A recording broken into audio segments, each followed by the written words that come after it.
আসসালামু আলাইকুম ভিউয়ার্স, আশা করি ভালো আছেন সবাই। আমিও ভালো আছি আপনাদের দোয়ায়। তান্ত্রিকের জাদু, বান, বন্দিশ কোনোটাই আপনার উপর কাজ করবে না এই তাবিজটির মাধ্যমে।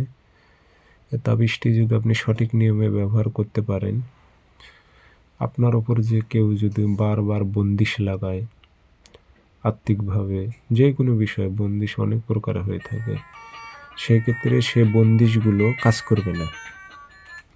সে বন্দিশ কাজ করবে না, এমনকি জাদুটোনা আপনার ওপর যদি করা হয় তারপরও সেটা কাজ করবে না।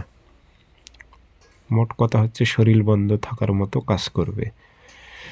তো কিভাবে এটি লিখবেন, তৈরি করবেন বিস্তারিত বলে দিতেছি। আপনারা ভিডিওটি সম্পূর্ণ দেখতে থাকেন, চ্যানেলটি সাবস্ক্রাইব করে রাখবেন এবং ব্যক্তিগতভাবে যদি যে কোনো কাজ আমার থেকে করে নিতে চান অথবা কাজ শিখবেন অথবা জিন্নাতের মাধ্যমে যে কোনো বিষয়ে হাজিরা দেখতে চাচ্ছেন যোগাযোগ করবেন।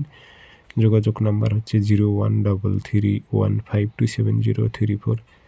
ইমো আছে, হোয়াটসঅ্যাপ আছে। হোয়াটসঅ্যাপে কথা বলতে পারবেন, সরাসরি ফোন দিয়ে কথা বলতে পারবেন।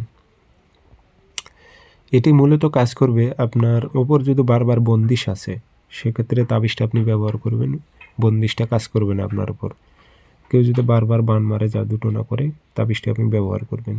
ব্যবহার করার নিয়ম হচ্ছে শনিবারে অথবা মঙ্গলবারে সকাল 10টার দিকে আপনি পাক পবিত্র হয়ে মেশক জাফরান কালি দিয়ে তাবিজটা লিখবেন।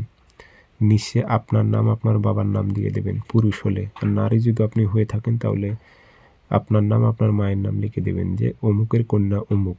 আর ছেলে যদি ব্যবহার করে সেক্ষেত্রে লিখতে হবে অমুকের ছেলে অমুক। অর্থাৎ নারী পুরুষ উভয় ব্যবহার করতে পারবেন। লিখে আগরবাতির ধোয়া দেবেন, আতর ভরাই দিয়ে তামার মাদুলিতে ভরে এটা আপনি হাতে ব্যবহার করবেন, ডাইন হাতে ধারণ করবেন। জাদুটোনা কাজ করবে না, কোনো বন্দিশ কাজ করবে না, চালান দিলেও কাজ করবে না। পরীক্ষিত তাবিজ ব্যবহার করতে পারেন। ধন্যবাদ।